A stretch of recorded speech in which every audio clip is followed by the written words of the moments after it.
We're here with Raymond, and you're the big boss here at, what do you call the place? Is this still a hospital it's called? No. It's, No. The name of the agency is now Northern Maine General. It's no longer Northern Maine General Hospital. It stopped being a hospital in 1966. Oh, that far. Yes. So it's known as Northern Maine General, which means nursing and We provide rehab? we provide a variety of services now. We're still in healthcare, but we're not in acute healthcare. Oh, okay. We provide long-term care, and we provide care for children, mental health services for children, as well as services for people with developmental disabilities. We have, right now, the agency has roughly 10 divisions, 10 different services that we provide, and we employ somewhere between 275 to 300 people. Wow. In Eagle Lake, Maine. Yes. That's a big industry. Yes, it is. And the irony is that only 23% of the people we hire come from Eagle Lake. The rest come from surrounding areas, from as far as Allagash, Caribou, Presque Isle. We have some from Van Buren. So used to be that most of the people who work for us came from Eagle Lake, but that's no longer the case now. Is it because there's not enough people in Eagle Lake? Or? Oh yeah, there's not enough people to sustain the business that we would have. Yeah. So what's your capacity for the people that you work with, the patients? Well, on the nursing home side, we have a 40-bed nursing home. And then in the unit itself, we have 10 beds that we've blocked off for what is called residential care. So at the nursing home, we provide 3 different levels of services. We provide nursing, then we provide skill, or what they call rehab, and we also provide residential care. What is residential care? Residential care is another term that's oftentimes used there is assisted living.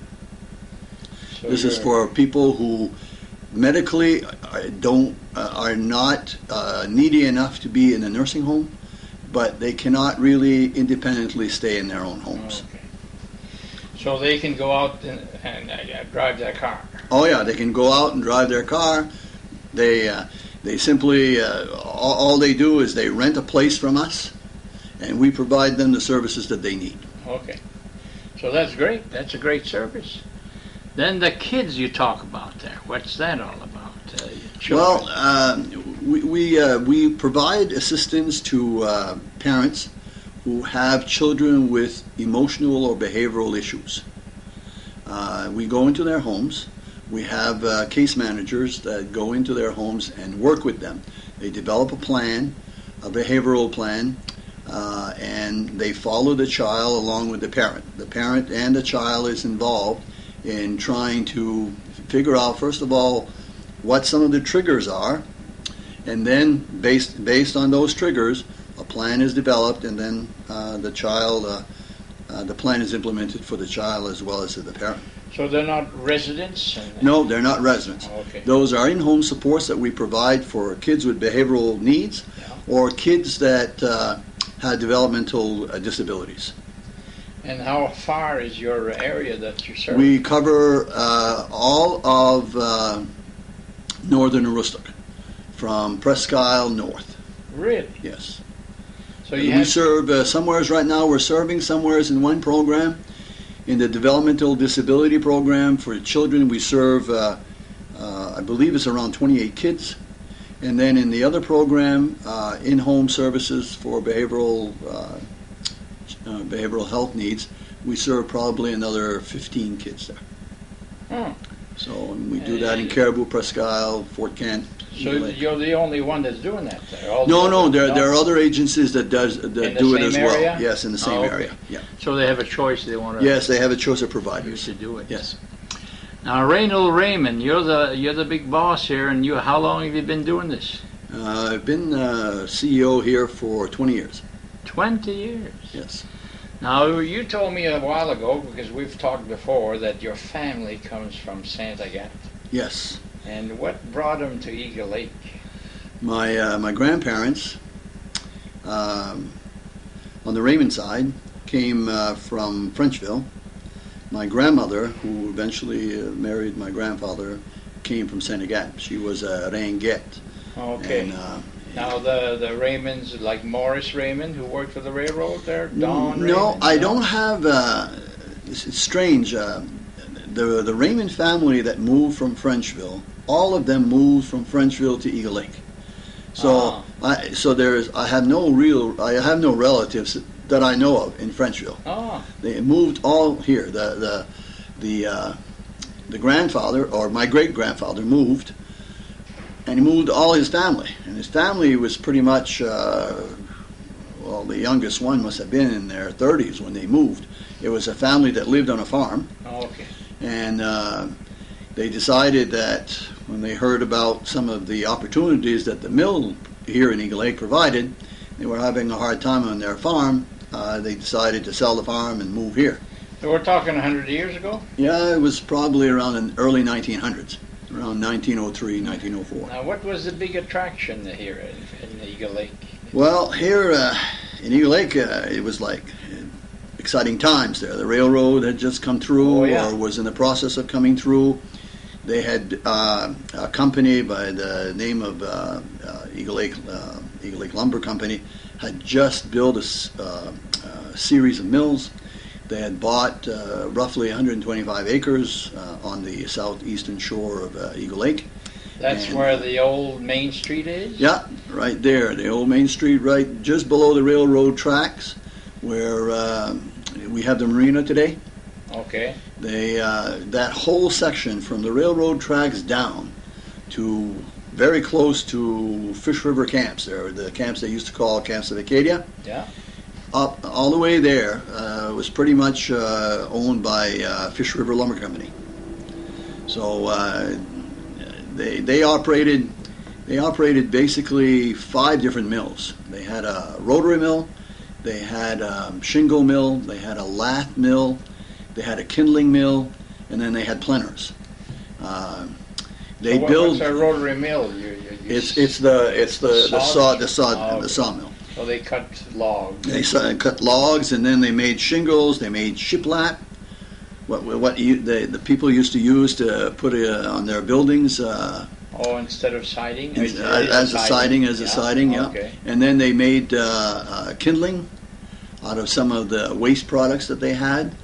And the kindling mill was pretty much operated by women. Really? Yes, they employed at one time up to 30 women there. So it was a pretty big operation. It was one of the biggest operations in Maine. And so it attracted a lot of people. So that's how Eagle Lake grew. That's how it grew. The mill built 25 tenement buildings on that street. Really? And eventually it became known as Slab Alley. So when people say Slab Alley, it's because really the mill was piling wood on both sides of the road, so it was just an alley. And then at the end of the alley, they had their tenement houses, because a lot of the people that moved here didn't have a place to stay, so they rented. They rented from the mill. In fact, the company store. Huh? They had built one of those too. They had a company store. They had a hotel, or a boarding house that they called it, but it could accommodate up to 125 people. Wow. And what they used to do is they'd contract with these wood jobbers to get the wood to the mill. So a lot of them really didn't have the money to begin to go for a whole winter, so they'd buy all their products from the company store. They'd buy it on credit. And then they'd square off at the end of the season with the company. Now this was common in those days because my grandfather went in the woods and his wife bought everything on credit all winter long. Oh, yeah. And he'd come in, and everybody was doing that, I guess, and pay all his bills. Yes. And it seemed to work. Yeah, it did. Nobody got, the stores, they trusted and they... Yeah. Because when I was growing up here in town, a lot of the stores provided credit. Really? I remember going to the store, and my mother would send me to the store with a list but no cash. and What year was that about? Oh, that would have been 50s? Late 50s, early 60s. And I used to go to Gilman DeVoe's store or Philip Blanchette's store and buy what we needed to have, and my father would go in once a month and he'd square up. Isn't that something? Yeah, yeah. Well, now, your father was, what was he doing? My dad's name was Orel, and he was a janitor at Eagle Lake School. He was a janitor for some 30 years. But he was also the local handyman. He did plumbing, he did electrical, and he did carpentry. So he moonlighted a lot on his job. At the time when he was janitor, when he first janitor, it was a town school. And I can remember sometimes people coming over, like Claude Martin, who operated Camps of Acadia. He'd come over to the Eagle Lake School and tell my dad, I got a pump that's gone bad there, can you come over? And my dad would go, leave his work at school and go over there and take care of it. And it was a real informal type of employment. A different world. It was a different world, yes, it was. Now, today, he probably couldn't do that. No, today, my maintenance people working here couldn't do that. No, they couldn't. Plus, they need a license. And Yes. Need so my dad never had a license. No. And at the time, he could have been grandfathered in a lot of these things, Oh, is but that right? but my dad didn't feel the need to do that. Yeah, So, yeah. but he did that until he died in 1974. He wasn't old, huh? No, he was about 60 years old when he died. Really? Yeah. Now, we come back to the early years here. Here's Eagle Lake in the middle of the woods, really. There was always a road all the way up. The 11 was Ashland and all that. Yeah. The road here had been really constructed because of the boundary dispute. Yeah. And they had constructed it from Holton up to Fort Kent. In fact, the settler that settled in Eagle Lake, a guy by the name of Sifoy Nadeau, he originally was from Fort Kent. And when they decided to build the blockhouse on the fort in Fort Kent, they took over his farm. So in trade, what they did is they gave him land up here in Eagle Lake. And he ended up settling at in Eagle Lake here on Route 11, place that now we all commonly refer to it as Nadeau Hill. Oh. But he was the first settler here. And what's the connection with him and St. Freud Lake? Sifoy? It was named after him. Yes. Like in Saint Agathe, Long Lake, 100 years ago was known as Lac à Menon. Right. Because the first settler there was Menon Ouellet. Okay. It's a Lac à Menon, see. So I figured, or somebody told me that they couldn't understand what Sifoy meant, so they called him Saint Freud. Yeah, but it was his name was Sifoy Nadeau. What? So how they came to name the lake after him, or if anybody realized that they did that, and I don't know how the saint came in there, but yeah, it eventually came. In English it might say, Saint. Yeah, Freud. Saint Freud. Yeah.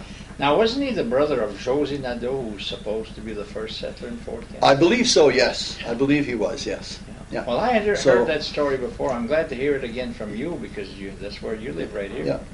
Yeah. So he was in the 1840s and 50s when they first came here, and then from there, and there was nothing much happening in Eagle Lake until the early 1900s when the mills came. When the mills came, the railroad was the key. Yes.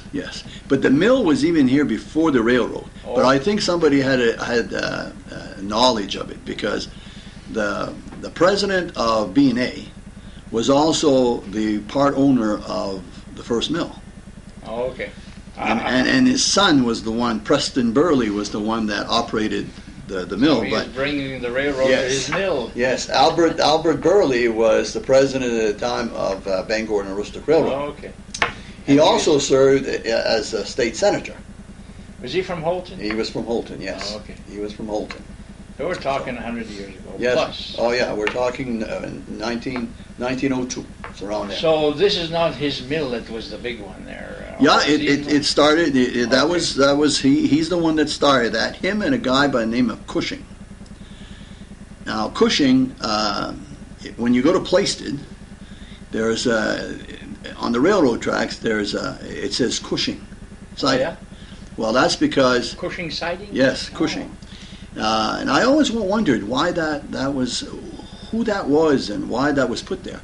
Well, I found out that he was a partner of Albert Burley when they built this mill, the Fish River Lumber Company, and that shortly after the mill was completed here, he sold out and he went and built a mill and placed it, and it was called Cushing's Mill.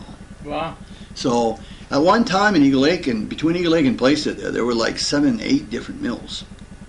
It was really a mill town, but not just one.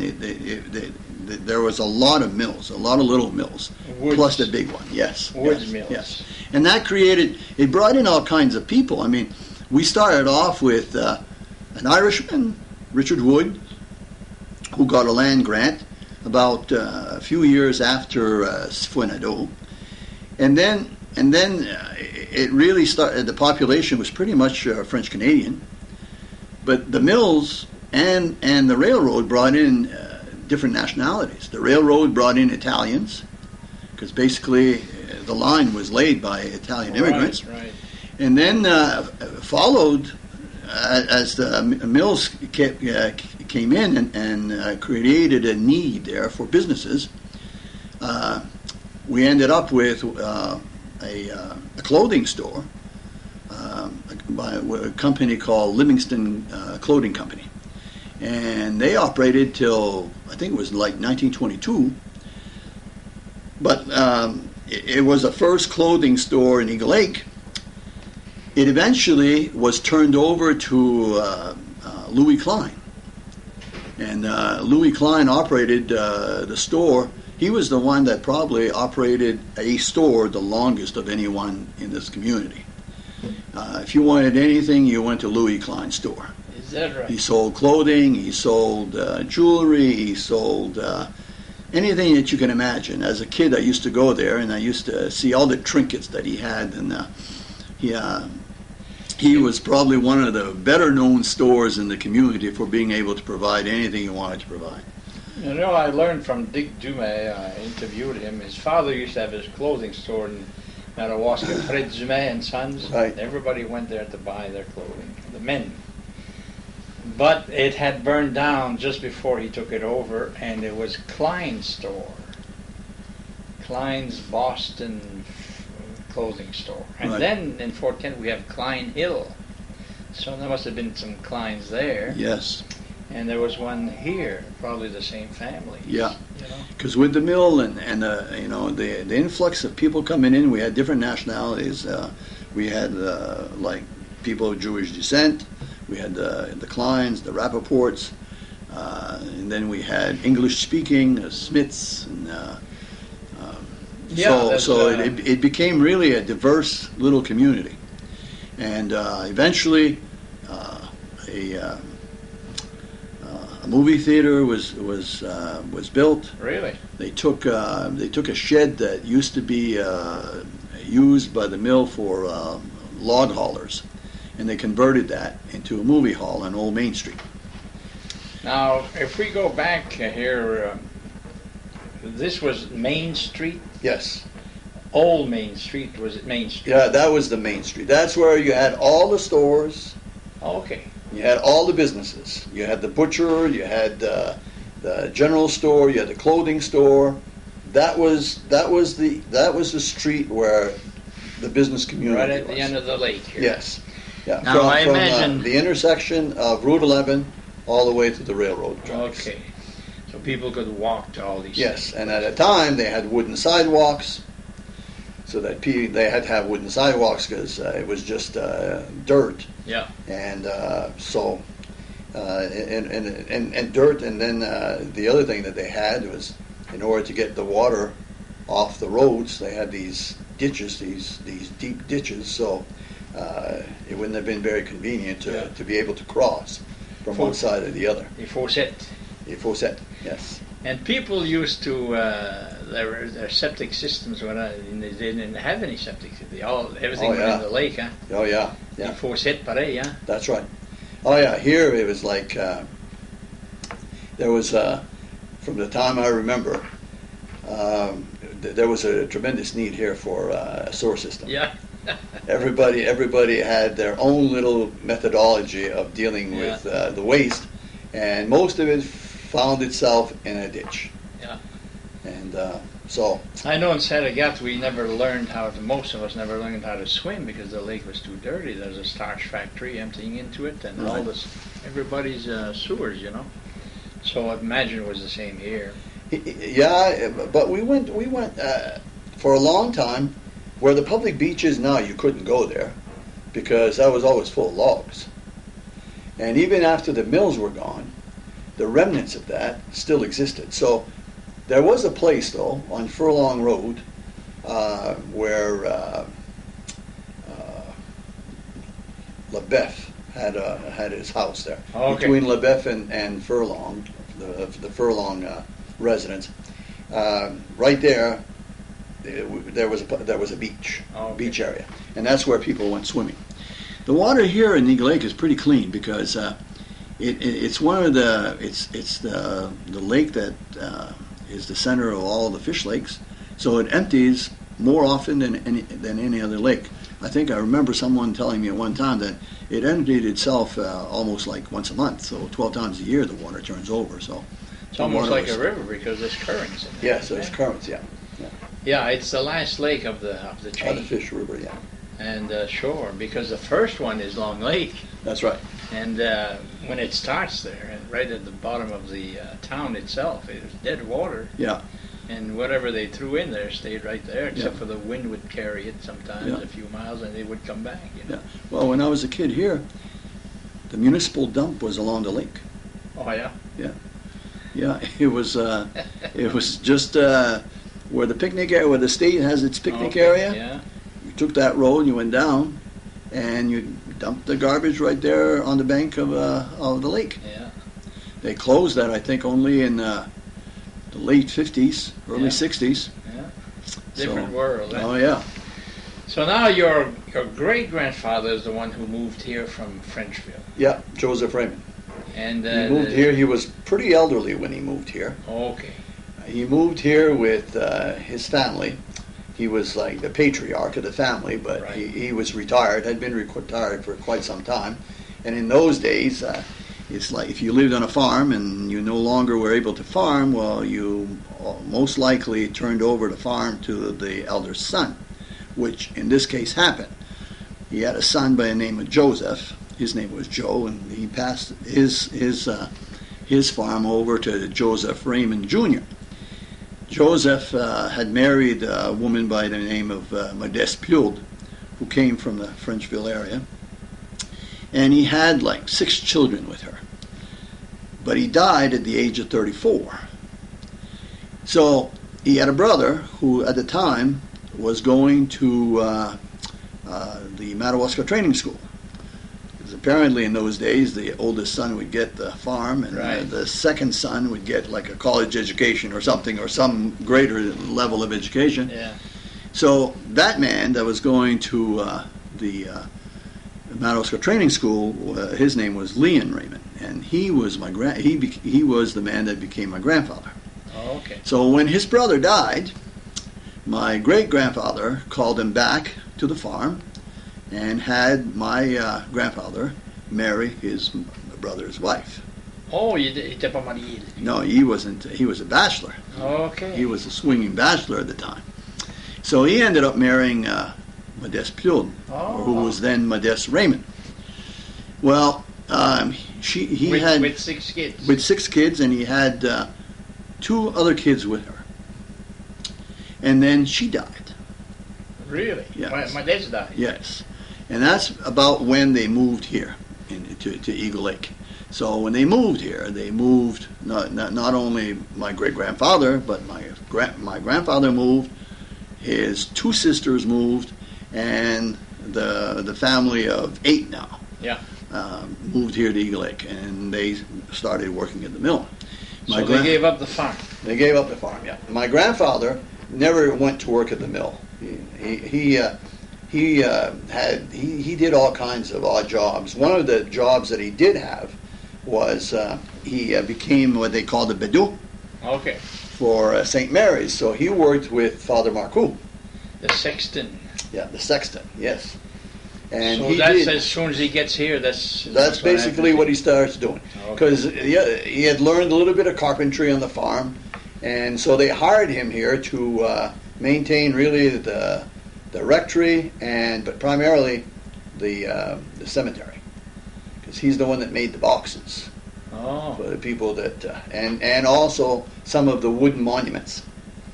So people that couldn't afford the granite or the marble monuments bought wooden monuments, and my grandfather would make those.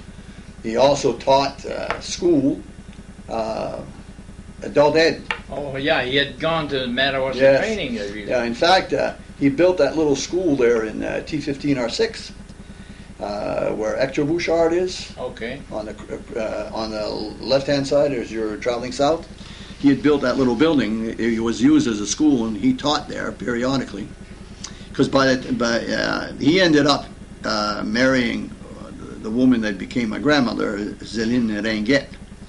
And she originally was from Saint Agathe, had moved here, had married someone here, and something happened with the marriage. There's all kinds of stories. But she ended up getting her marriage annulled. Father Marcoux ended up annulling her marriage. And a few years later, my grandfather was working as a sexton. He ended up, for some reason, he had met this woman, but she had gone back to her parents. My grandfather ended up having to go to Saint Agathe to live there for a while. Apparently, he was in the bootlegging business, or had done a little bit of bootlegging. He was getting himself close to getting into trouble, and so he escaped and took the train and went to Saint Agathe and went into hiding there for a while, and re-met this lady and married her. Now, did you see your great-grandfather married Ringuet too? No, my grandfather did. Okay. So Leon, who had already married Modeste, and she had died, now married Zéline Ringuet. Okay. And it's with Zéline that my grandfather ended up having my father. Okay. And he ended up having 6 kids. So he had 8 before? He had 8 before. He ended up with 6 with her. So they had 14. Bah. Okay? And she lived, she died of childbirth. The last kids that she had, or a set of twins, there was complications, and she died. So he became a widower again. And with all those kids, he couldn't really be a widower for that long, so he made connections with another lady, this time Maria Nadeau, and that's how he ended up in T15R6, because she was a widow. She had 6 or 8 kids, and so he moved with her on her farm. And he stayed there until their farmhouse burnt. And and then he ended up here in Eagle Lake. You know, that'd make a nice movie. Yeah, it would. It would. Especially the smuggling part. Oh yeah. Bootlegging. Bootlegging, you said, huh? Yeah, bootlegging. Oh yeah, he was bootlegging. Well, that was a way of life up here. Oh yeah, it was. You know, my father, he had a winter that he was doing nothing much, and he started the bootlegging. And on the last day, he got caught, and he said the agents came from Eagle Lake. Yeah. Well, that was the agent that almost caught my grandfather. His name was Cash Austin. Oh yeah, Cash. Very famous. Yeah. So my grandfather had gone into hiding at one of his relatives here and waited for the most convenient time and jumped on the train and ended up in Senegal. He went to Fringeville and walked up Senegal. Yeah. Well, that's fascinating, you know that, because see all the people dying and remarrying. Yeah. It was hard. It was a hard life. Oh, you know, yeah. I hear people say, like oftentimes they'll say, Eagle Lake had its glory days. It like in the 20s there, it was a nice time. Well, it was not so much a nice time. It was a rough time. It was a rough living here. Yeah. Mill towns were not easy towns to live in. The environment was really, really rough. People had they had to work hard, and you know, husbands left for months at a time, and there's it was in the 50s, just to show you how, you know, how that hard time stayed. In the 50s, we had a guy by the name of Dr. Beth that moved here for a winter to take the place of Dr. Kirk while Dr. Kirk went to Florida. He wrote a book about his experience in Eagle Lake, and it's called Greenwood and Chloroform. And it's a pretty nice book. If you haven't read it, Really? you probably should look into it. But he in his book he describes going to someone's house to help deliver a baby, and when he gets there, he describes the house and the furnishings and stuff, and he ends up saying that they delivered the baby on newspapers. Wow. They placed newspapers on the floor, and the woman delivered on the floor there on newspapers. I mean, no one. If those were the good old days, there, Yeah. I mean, who wants to live those again? You know. So, Well, you so know, it's like people romanticize about those Of good course, old days. the good old days, But right. it's, you know, I hear people say, "Oh, Eagle Lake used to have a roller rink, and it used to have a movie hall, and it used to have this and that." And it's true. They someone attempted that. Yeah. But like the roller rink didn't last very long. Yeah. The movie hall probably is the thing that lasted the longest in town. But everything else, it's like even today. Someone will come in and they'll try to do a video store. It'll probably work a year or two, and then it changes, and then that goes away. So, but people remember, we used to have a video store.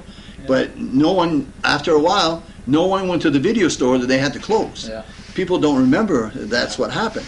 So, The thing that's a story from every town around here, almost every town, is how poor people were. yes. And the thing that is common is that they never suffered from lack of food, That's right. but they had to work like crazy Yes. to keep food on the table, like canning and going berry picking and, Oh, yeah. and big gardens, and the wife would work from, almost 24 yeah. hours a day. Well, in my own family, I come from a family of 9 kids. And my father was a janitor, and my mother didn't work until very late in life. And She worked at home, though. yeah, she worked at home. Oh yeah, she did. And we had animals. We had pigs, and we had chickens, and we even had rabbits at one time. And we seldomly went to the store to buy meat. We were self-sufficient in that. Yeah. My mother would, when we needed, every Sunday we had a chicken, but it was like we'd go out and get the chicken and bring in the rooster and slaughter it, and I see my mother. My father every year used to buy 50 roosters. Every year used to buy 50 roosters, and I still can see my mother. She'd have to pluck those things. So my father would chop their heads off, and we would bring them to my mom. She would put them in a boiler. She'd dunk them in a boiler, and then she'd pluck that stuff. Then she'd open that up and clean the inside. And she had a weak stomach, so she would do 2 or 3 and then go outside and do what she needed to do and come back. Yeah, it was pretty hard. It was a hard life. Yeah. She used to get up every on Monday mornings, the first thing, all on our street. All the women did the same thing. They did washing on Mondays. And I mean, it was a wash tub, and it was a washing machine with one of those wringers. They had to. My mother was one that bleached everything. It used to take her a whole day to wash. Yeah. You know, it's people don't realize how much they invested in time and energy to do some of the tasks that we think today is medial. That's right. You know, and then you had to hang it on the. Oh yeah, she had to hang it, bring it in. I remember her bringing that in. It was in the wintertime. It was as stiff as a board. Putting that on clothes racks, putting that next to the heater so that, or the furnace, and it was, you know, it's people had to work hard to get what they had. And you're right though. The one thing we didn't have much when I grew up, but we always had food. Yeah. We always had food. My mother was a good baker. She was a good cook, and she made sure that we had plenty to eat. As far as clothing, a lot of times it was hand-me-downs. Oh yeah. And we had she had a friend of hers that was a good seamstress, and she used to send us over to her, and we had tailor-made clothes. Today, for not much money. no, for not much money. Yeah. A store-bought piece of clothing was rare. Oh yeah, we didn't. I don't believe.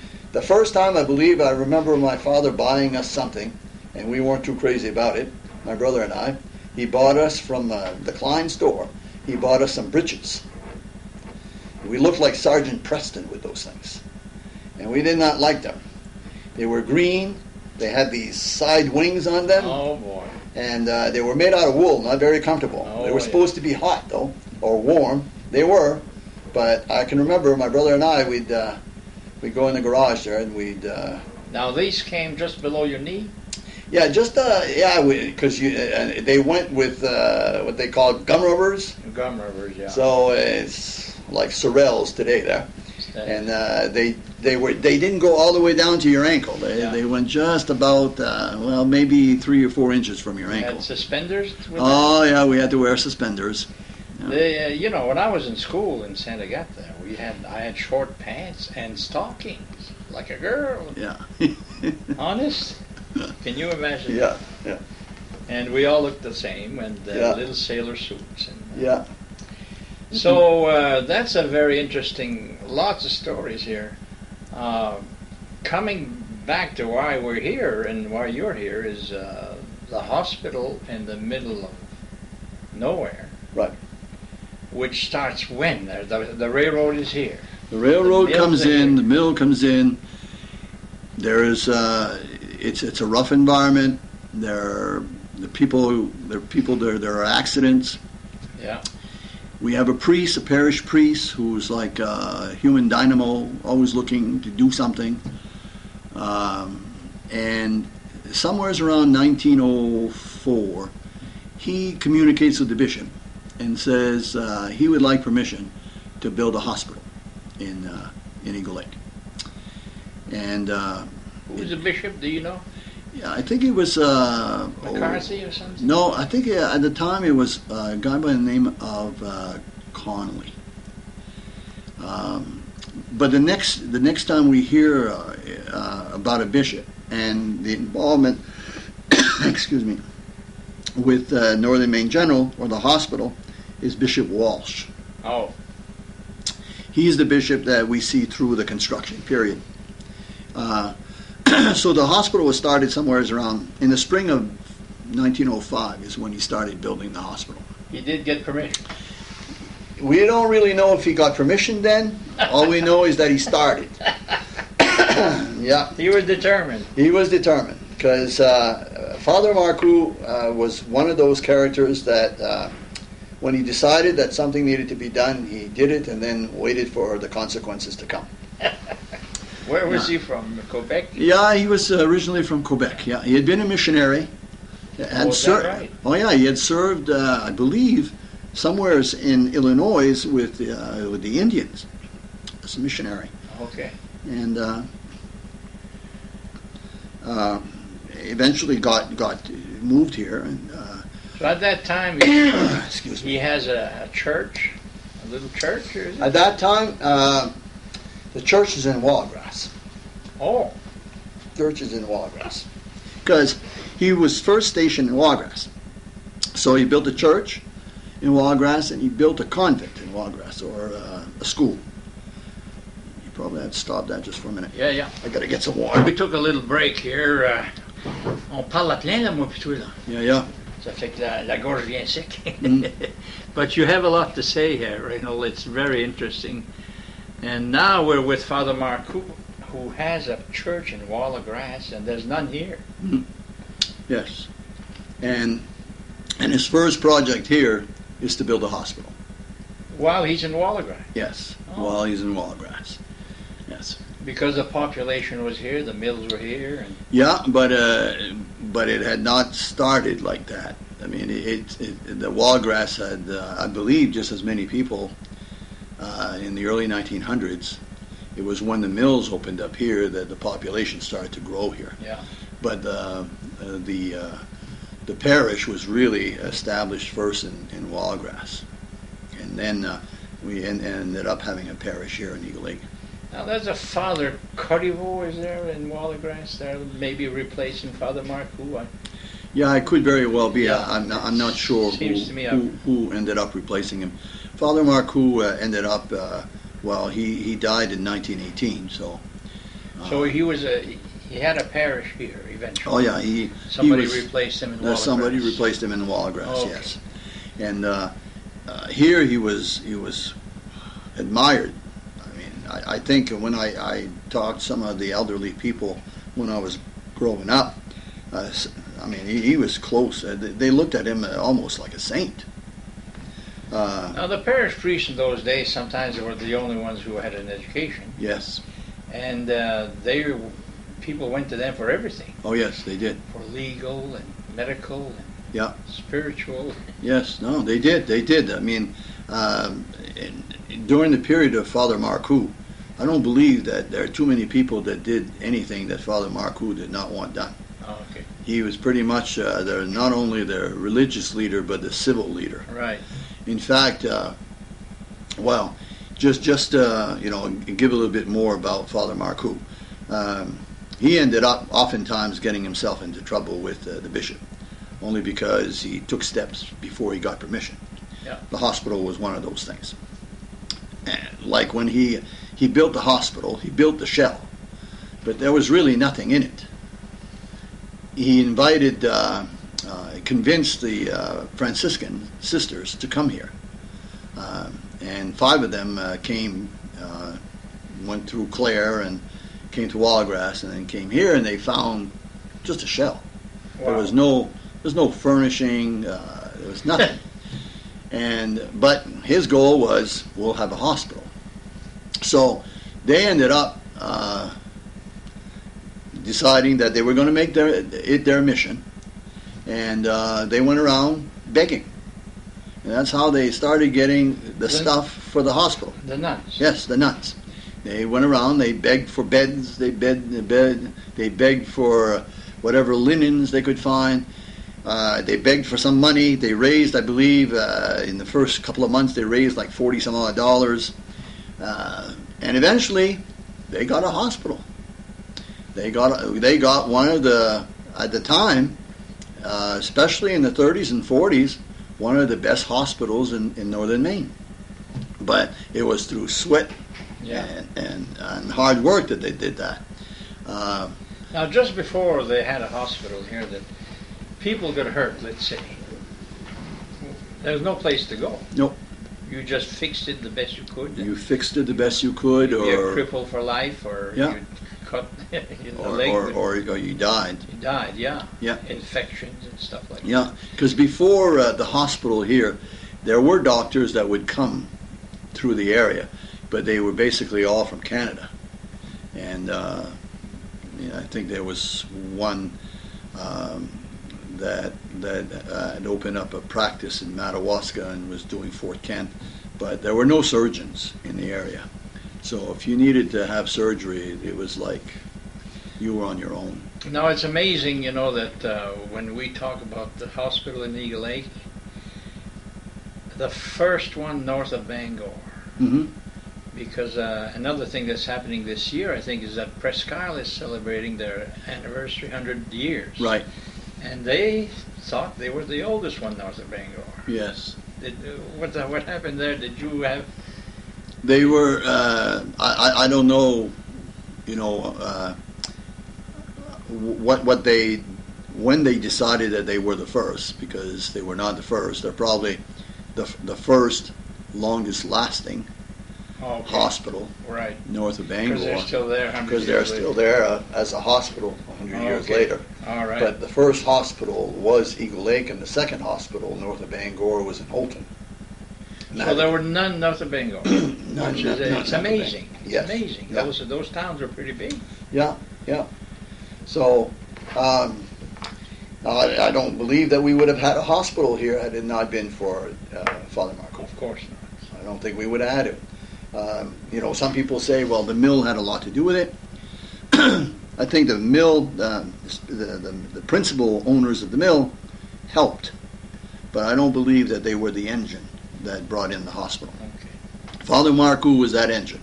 He figured out a way of doing it. He got the church into debt at a point where they had no choice but to pay. They were angry at him, but it's still. You mean the diocese? Yes. They ended up finding out that there was a $10,000 mortgage and no way to pay it, so they ended up having to fork some money and tell Father Marcoux no more. And that's when the bishop decided that he was going to try to control him by forming a corporation. So, what year are we talking about? 1907. So in 1907, British Bishop Walsh. Now, is that hospital working there? Yep. Is it open? Yeah. And it opened in 1906. Okay. And so he was concerned with what Father Marcoux would do. So to control him, he decided to speak to some friends of his that he had in a law firm at Holton, John Madigan, and sought his advice. And Madigan's advice pretty much was, well, form a corporation and get a board. And then the board runs the hospital, not the priest. So that's when Bishop Walsh contacted some other people, 4 other people, and met in Bangor at St. Mary's Rectory there, and actually formed a corporation right there that became Northern Maine General Hospital. Now, the bishop probably never came up here. Oh, yeah, he came. He did? Yes, he came. He came in 1907, somewhere around there. And then he came back about 7 years later when Madigan Hospital was built. The state at that time, up till that time, had been giving a little bit of money to Northern Maine General.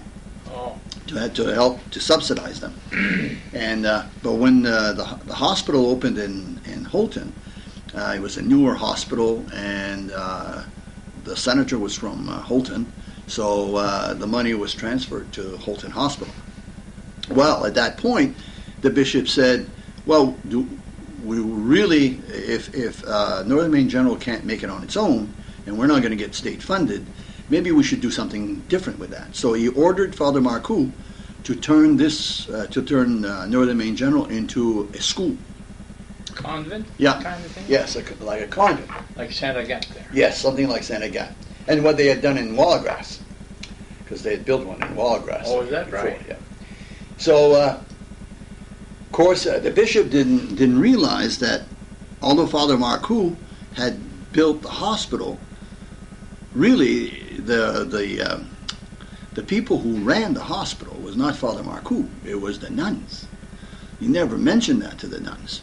So when the nuns got word that they were going to be probably closing this hospital and turning it into a convent, they decided to go campaigning in town and got some local support to voice their opinion against that. That's when the bishop came. There was an emergency meeting, and the bishop came. And there was no minutes to that meeting, other than the only thing that people heard after he left was that the hospital was not going to close. Is that right? And from that point on, the bishop really didn't get involved in the hospital. In fact, from that point on, the first the first 5 members, as their term expired, the bishop never appointed them. You mean the board? The board. Yeah. Do you know who they were? There was Madigan, you said? There was John Madigan, who was an attorney. There was a a man by the name of McDowell. He was the Vicar General of the Diocese of Portland. Oh. Then there was the Bishop, Walsh, and then there was a guy by the name Albert Burley, who was the state senator, and then there was a guy from Eagle Lake here, Joseph Michaud, who was a merchant, he was a store owner. Those are the 5 people, and they were all appointed for 5-year terms. But when their terms expired, by the way, the charter that was passed through the legislature, because Northern Maine General was created through the legislature. The corporation was created through the legislature. Okay. So the number of people on the board, that's a law. So the law says there's going to be 5 people on the board, with the bishop being the president or his designee. So all these years, Northern Maine General has run with 5-person board, and the bishop or the priest being its president. So in those years you're talking about? Those years, including probably the first 17 years that I was here. Oh, is that right? The parish priest was always the president of this board. Oh. The last priest we had that was president of this board, I believe, was Father Bill. He was the last one, which is just the priest just before Father Netto. Yeah. So now the bishop, he gave in to Father Marcoux. Yeah, he did. He did. And then the nuns, he gave in to them too. Yes, he did. He did. Because the nuns had worked hard in getting what they considered to be a good hospital. And they weren't about to give it up. And apparently there was enough people in town when they had that meeting with the bishop that he became convinced that he should just leave things alone. So they never really, his office never really got involved. The church really never put a lot of money. In fact, I don't believe that after that period that they put any money. Any money that was made through the hospital with the sisters. It's like Fort Kent, I mean, they ran it and they supported it. Oh yeah, it was the same. It was the same group of sisters. Yeah, Franciscans. Yes. Now, do you know if they came to Fort Kent first or here first? No, well, I believe they went to Wallagrass first. Most of them came here as teachers. Oh, okay. So they might have been in Fort Kent before they were in Eagle Lake as well as teachers. Oh, okay. But the first nursing people came to because Fort Kent, our hospital was started in '52, so yes, that's 50 years after you. That's right. That's right. The hospital here was struggled pretty much until around 1926, and then in 1926 they got Dr. Kirk. So who was here before for doctors? They were traveling doctors. So you could go to the hospital and be no doctor there. Yeah. You could go to the hospital to be no doctor there. But they had skilled nurses. They had nursing. Women who knew, the nuns who knew how to take care of patients. Yes. Almost like a doctor. Almost, except they didn't do surgery. There's no surgery. They didn't do surgery. Yeah. So, and they didn't do too many deliveries either. Because it was against their religious principles, So most people had babies at home with a midwife. Yes. Which sometimes that was a grandmother or a neighbor. That's correct. Yeah, very few people that were born in the hospital until the 1940s. Yeah. Because you had one right here, so maybe people in Eagle Lake used it sooner, but most people, like my brothers who were born in the mid-40s in Santa Agatha, it was all born. Yeah. The doctor would come to the house. That's right. And that was a lot. I mean, here to in town, even if we had a doctor, the doctor would normally come to the house and do the delivery there. If there was no complications, that was the end of it. Yeah. So, anyways, when Dr. Kirk came to town, Well, then the hospital ended up with the first time having a doctor 26. on staff. Yeah, 1926. Now, what brought him here? He left from Baltimore, and I really don't know what got him here. I heard stories that his dad was also a surgeon, and I'd heard that he had come up here to practice a little, and then went back and tried to convince his son that this might be a good place for him. So I don't know what is factor and what isn't, but I know that he came here in 1926, and he stayed here as a doctor until he died in 1977. 50 years. Yeah, yeah. Now, did he ever talk about the impressions he got when he got here? Yeah, he didn't. Well, the story that was reported back in the 40s, when a newspaper man had interviewed him, he said he left Baltimore and the birds were singing and the sun was shining, and he came here in November and there was 18 inches of snow. And his word to the reporter was that if he'd had money in his pockets, he'd have gone back home. So it was probably to our betterment that he was broke and he couldn't go back home, because Dr. Kirk, for his time, was an excellent surgeon. He was well known not only in this area, but he was well known throughout the medical field. And it's reported that he began certain types of surgical procedures that other doctors in other areas used. He didn't like to be credited for some of those things, from what I'm told, but he did some surgeries. Well, you think of him, whenever we have a war, doctors, get to be better because they see so many wounds and all kinds of. They have to invent ways of. Well, here he saw all kinds of wounds. And he did that here too. Oh yeah, he saw bad cuts, broken backs, broken hips. I mean, here if you got hurt, it was severe. Yeah. Because if you were working in the woods and you were on a drive and you got caught between the logs, it was not just an ingrown toenail that you had a problem with there. And you cut your foot with an axe. That's right. So there were some severe wounds that. A tree fell on you. And, that's right. Now, coming back, before I forget, the logs would come here to these mills, right? And on the beach there, like you say. So the lake was kind of full of logs. I mean, in this area? They would basically what we normally see when we go down to the lake at the beach area. Yeah. That whole cove would have been full of logs. Yeah, all the way up towards Nadeau Thoroughfare, because it came down both Nadeau Thoroughfare and Square Lake Thoroughfare. They would link those up with booms. The mill eventually had a steamboat that they had built that would bring those booms towards the mill, and then they were put into ponds. And so you'd start cutting pulp wood at Fish Lake and Portage Lake, yes, St. Croix, and Long Lake and all that. Yeah, Mud Lake and Cross Lake, and eventually we'd all come here. Come here to Eagle Lake.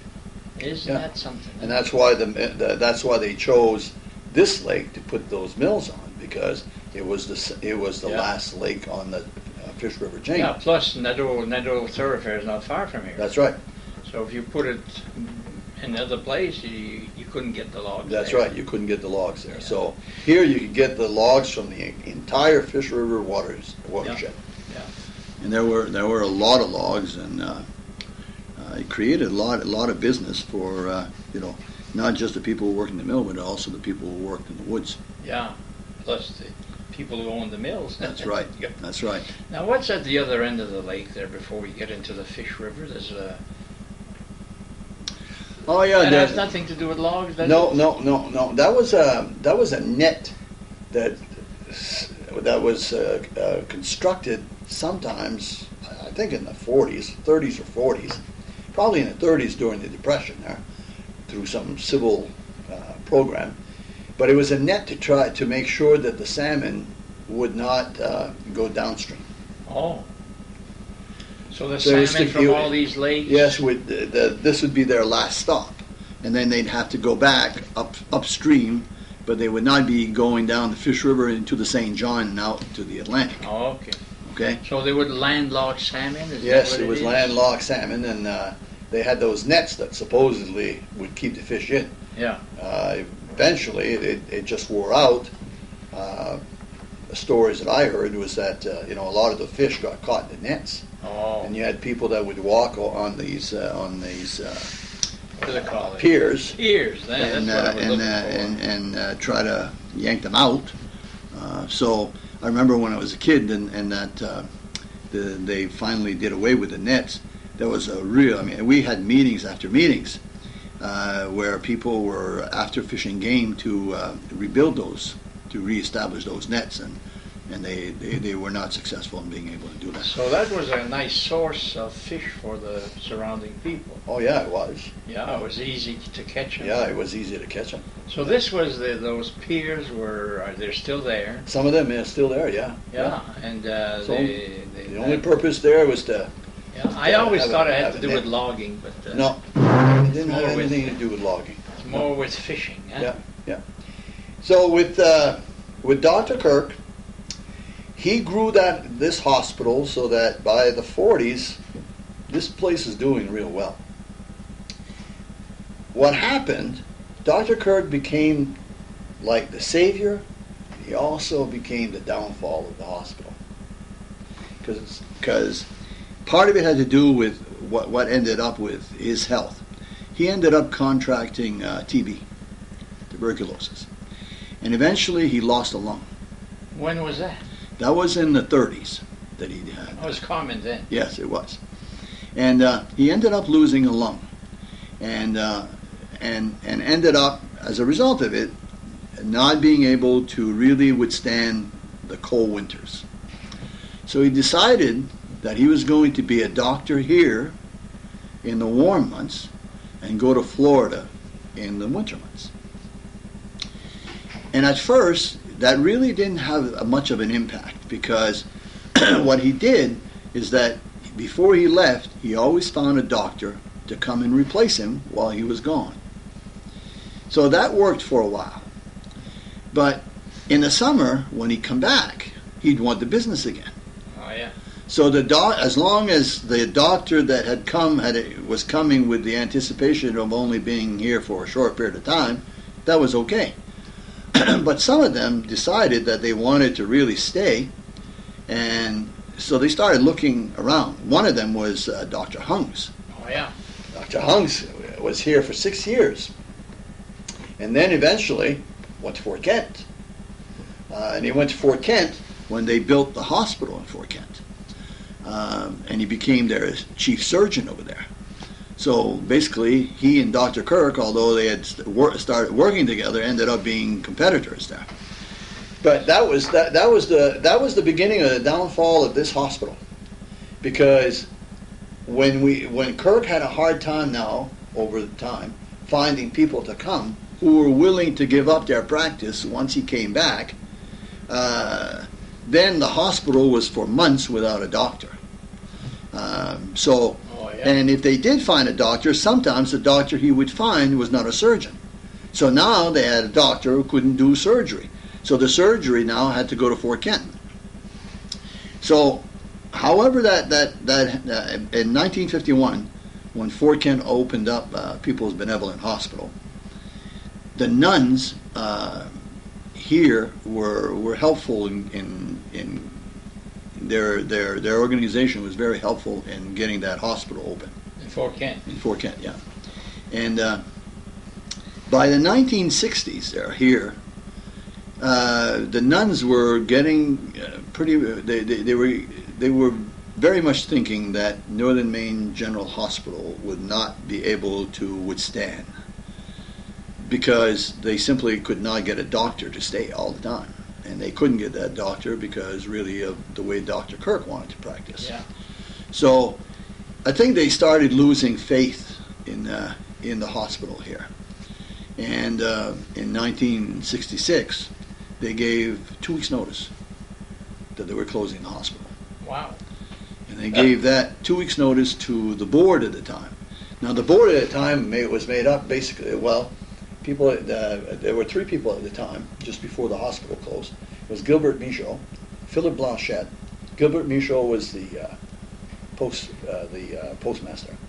Philip Blanchette, who was a store owner, and John St. Peter. From Placid, yeah. Those were the 3 people that were on the board. Eventually, just before the hospital closed, John Martin got involved and became a board member. That's when he started his career. Yes, around in 1965, 66. Yeah, that's when he started. So those are the people that were told that the hospital was closing. And they got 2 weeks' notice. Now, there are no minutes at all to any board meetings, because they were never able to get from the nuns financials. The only financials that they ever got were oral. There was never any written financials, never any audits, nothing like that done. So when they told them that they were closing the hospital, and the trustees asked, well, how much money is here? They were told it was $40,000. So I remember Philip telling me that he couldn't believe that this hospital, having done what it had done, had only $40,000.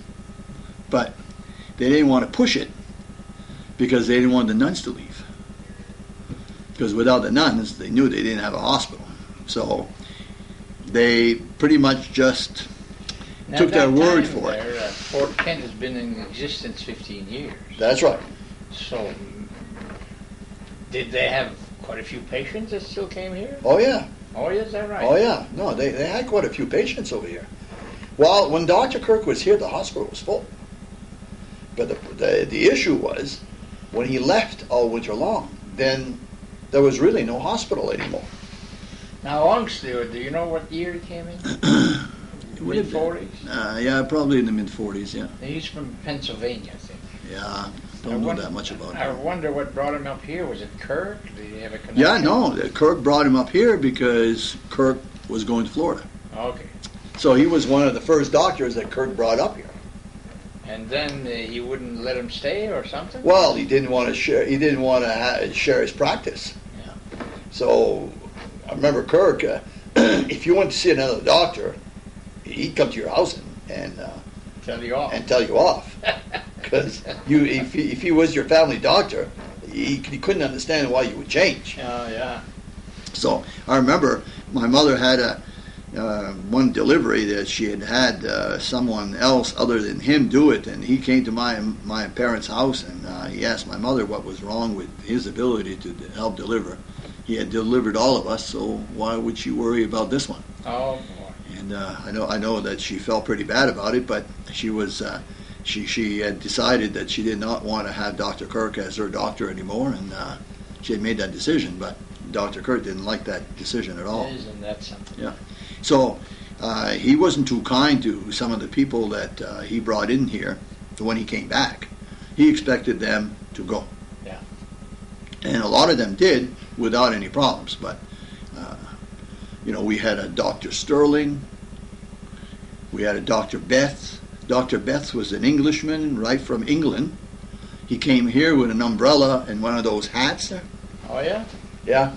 It took the people a little bit of time there to adjust to him, because they first of all, they weren't used to the accent, and then the way he dressed.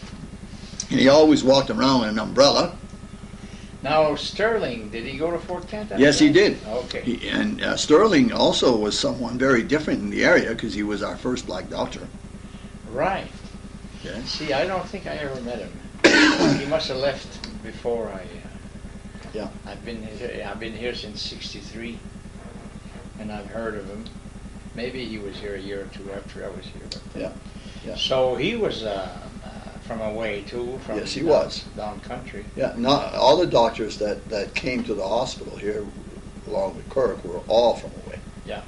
Dr. Johnson was another one. Right, from Canada. Yeah. And of course, in town in Fort Kent, we had Dr. Albert and Savage and Toussaint. Yes. These were local people there. Yeah. And they practiced there before the hospital was there. I think. Yes, they did. Because Dr. Albert practiced here. Oh, is that right? Yes. So the doctors in Fort Kent, before the hospital was built, Came here. would come here. That's right. Oh, I see. Yeah. Savage, Toussaint, Albert. Yes. Okay. That's Willett, Father Willett, Dr. Willett. But he probably came after the hospital, huh? Was he? Yeah, he was, but I know that he came here as well. Came here too? Yeah. So by then, it was 1966, and the hospital was going to close. And now no one, it was like, what's going to happen now? And if it wouldn't have been for Philip Blanchette, well, really, there are two people. Philip Blanchette pushed hard, but John St. Peter and John Martin are the ones who saved the day. Really? Yeah, because they're the ones who went to the bishop.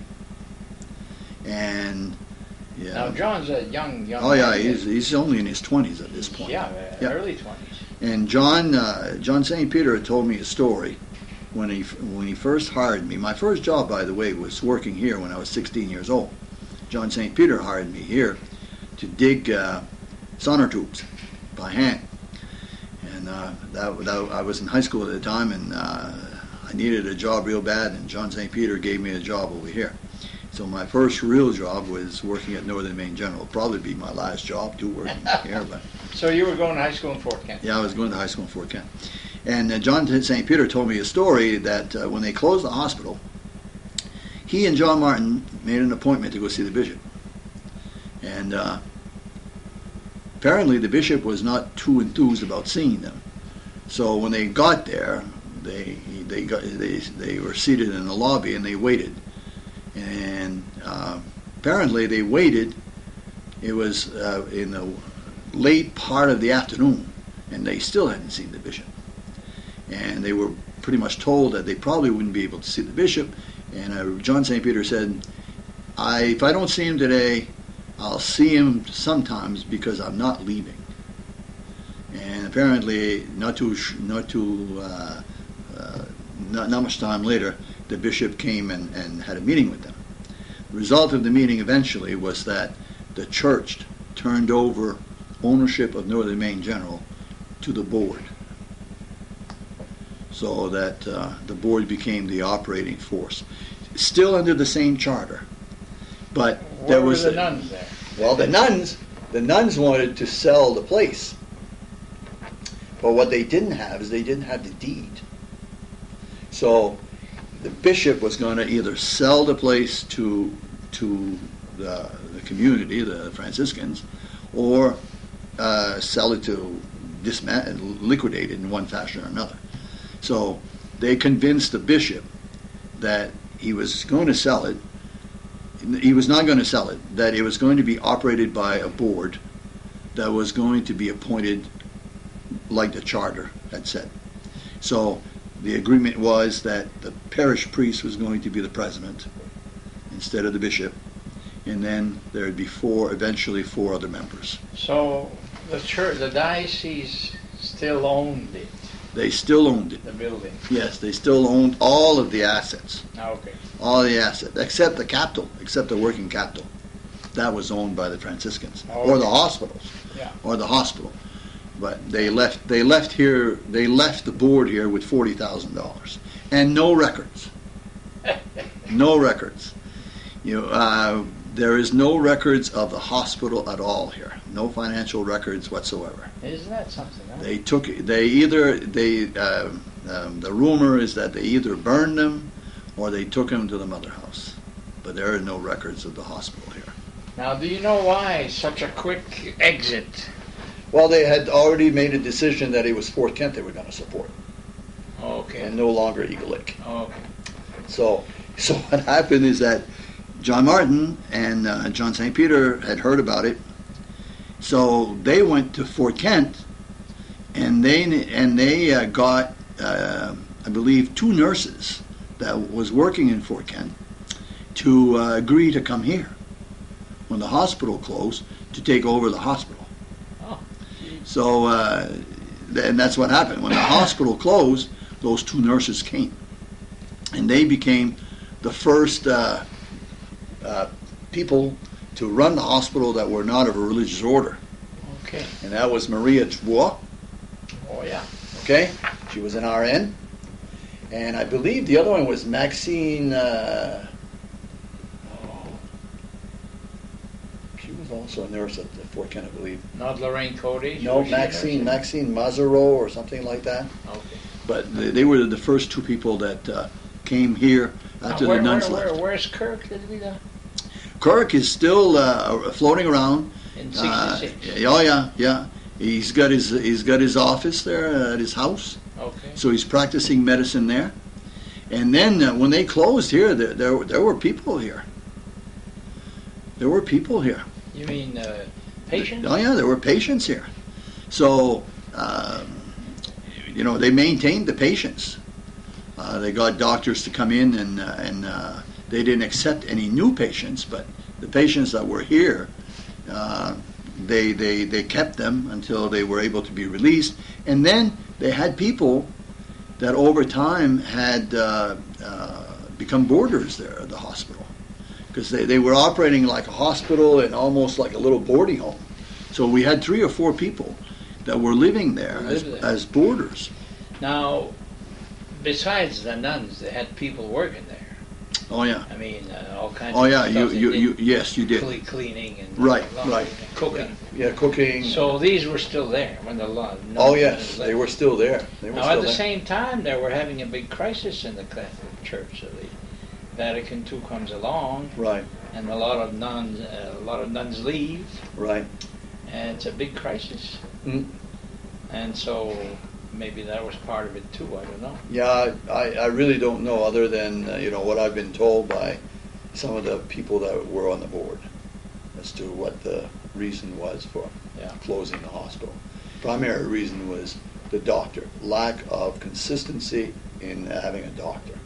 That was the primary reason, and then I think the nuns over time just saw that if they couldn't make that change, they'd never be able to have a hospital that really worked. And so they decided to throw their weight and their support with a hospital that had already been able to do that, which was in Fort Kent. So how long did the hospital last with those 2 nurses? Well, what happened is that it lasted about a year. During that time, we had a new parish priest that came on board, Father Perry. And in 1967, Father Perry contacted a different religious order. He contacted Sister Dennis, who led the Mercy Sisters, and convinced Sister Dennis to have the Mercy start a mission in Eagle Lake. And eventually, and he was able to do it. And she sent 5 nuns here. She sent Sister Fatima, Sister Celine, Sister Celeste, and Sister Caroline. Now, Sister Celine, that was a Martin from Madawaska. Yes, she was a Martin from Madawaska. Yeah. And she was appointed business manager when she came. She preferred to play the organ, but she was a business manager. Very, very well liked. Oh yes, she was. Now that's from the Martin family. Her brother created the Paul Bunyan statue in Bangor. Yes. Norman Martin. Yes. And there was a big Martin family there in Madawaska. Yeah, and Sister Celine, on her mother's side, was a Raymond. And I can trace my ancestry to her, so she's one of the few there that. So we used to joke about that we were like related there. But yeah, she was a very, very nice lady there. So how long did you say? Okay, 1 year later. Yeah, 1 year later, they're the ones that are here. They do pretty much what the Franciscan sisters did. They came here. There was no hope really. Just an idea of trying to keep the place alive. And they came up, the board said, look, one of the things that we don't have around here is we don't have long-term care. So why don't we convert this to long-term care? and that became their mission. Okay. And they did. They opened up at the time it was called boarding home, nursing and boarding home. They took the hospital itself, the building, and then one section was boarding and another section was nursing home. They're the ones who ran it. They're the ones who trained people to help, and they ran it until 1973 that way. And in 1973, they built the nursing home, which was a 60-bed facility. It was the newest nursing home in the St. John Valley. They did. Yeah. Yeah. That order of sisters. Yes, that order of sisters. The board was instrumental in getting the financing for it and stuff. John especially was instrumental in being able to convince, well, today it's called rural development, but in those days it was called FHA, to provide a loan. John Martin. Yes, to provide a loan for that idea, and they built a brand new facility, and Sister Fatima became the administrator. And then they separated it. The hospital building became strictly boarding, 40-bed facility. Now boarding means what? Boarding is assisted living. Yeah, you can go out. Yeah. You can have a car. You can have a car. You can go dancing. Yeah. They just help you to. They help you. They provide. You cannot live by yourself normally if you're in boarding, because you've got some health issues. You may need supervision with medication. You may not be able to cook. You may not be able to provide yourself with laundry and stuff. So would you be, let's say, disabled and be boarding? You could very well be disabled. You could very well be disabled. Even though you might need a wheelchair? No? Yeah. Yes. Yeah? Even though you could need a new wheelchair. Okay. We had people, for example, who were amputees. Okay. That were there living as boarders. So now you've got a great thing here going. Yeah. At that point. Yes, we do. Where's Kirk in all this? Kirk hasn't left. Now Kirk comes in every day to see the boarders, and he charges them $5 every time he sees them. So he becomes the medical director of the nursing home. Okay. So he doesn't lose anything. Yeah. And in the wintertime, he still goes. And $5 was a going price for an office visit. Oh yeah, it was. So he didn't really feel any impact because. Now, how old is he by that time? Oh, he's pretty old. He came here in 26. Yeah, he came here in 26 and he died in 77. He was at least born in 1900, so now he's in his mid-60s. Oh, older than that. Older than that. Oh yeah, he's in his late 70s. Yeah. Did he ever have a family here? Yes, he did. He did? Yes, he did. Yeah. He had, they're all older than I am, so I never got to know them. But I know that he had a couple of sons, I believe, a couple of daughters. In fact, I met one of his daughters. I met some of his family when we celebrated our centennial. They came from. When was that? Oh, it was 2007. 2007, yeah. A group of them came from California. They're living presently in California, and then there's another group of them that were living in Massachusetts. So this was their home. Yeah, they came here. Yeah, had a connection here. Yeah, in fact, I believe he had a son that got killed here.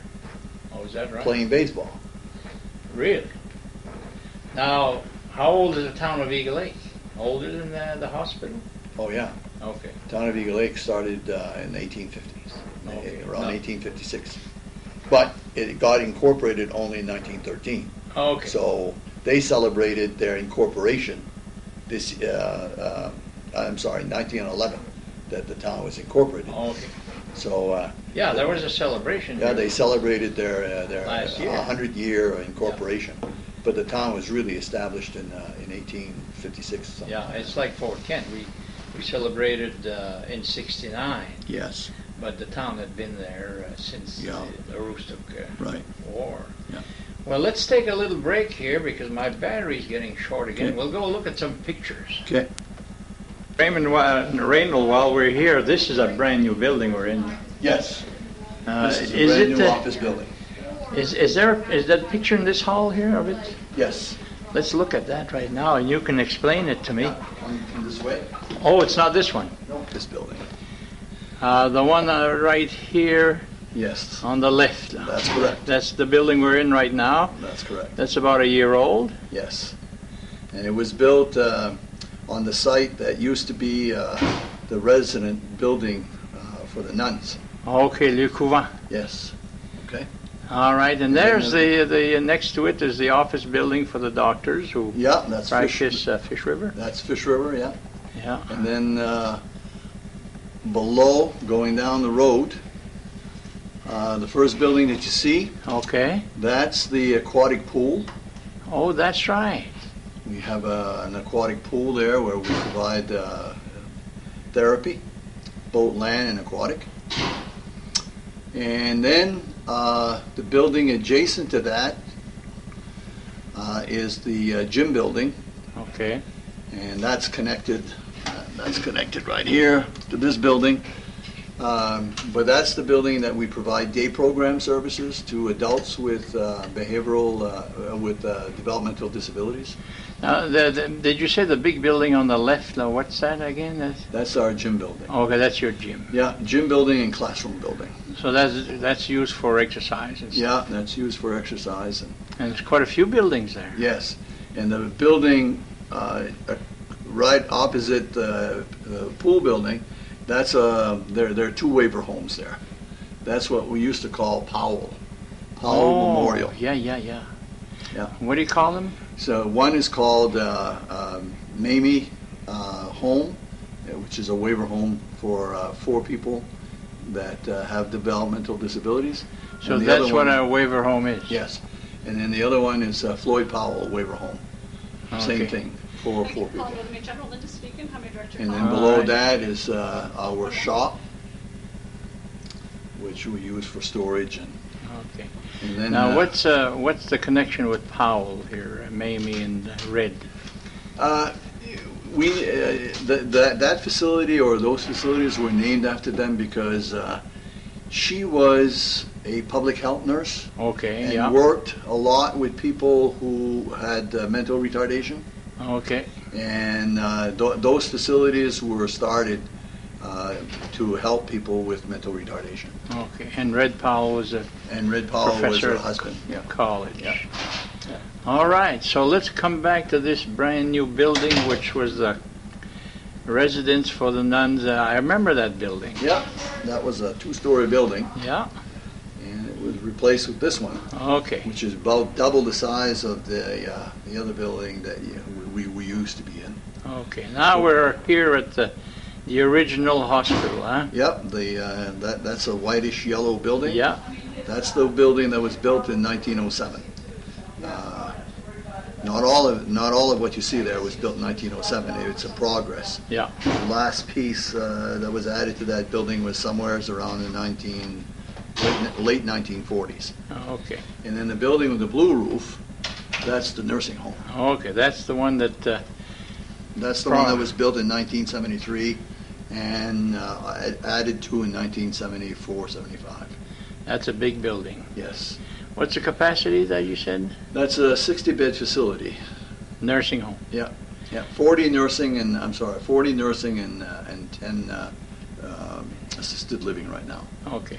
And the original building is what again? The original building right now is used as a mental health residential building. And that's got 3 or 4 stories. Yes, it is. The 3 stories with a cellar. Yeah, the big building. So There are we're 16 talking, people who live in that one now. Used to be 40, but we downsized it to 16 people, and we provide a residential setting to people with mental health needs. Okay. So you are, again, let's repeat how many people are employed by Northern Maine General. Between anywhere between 275 to 300. That's amazing.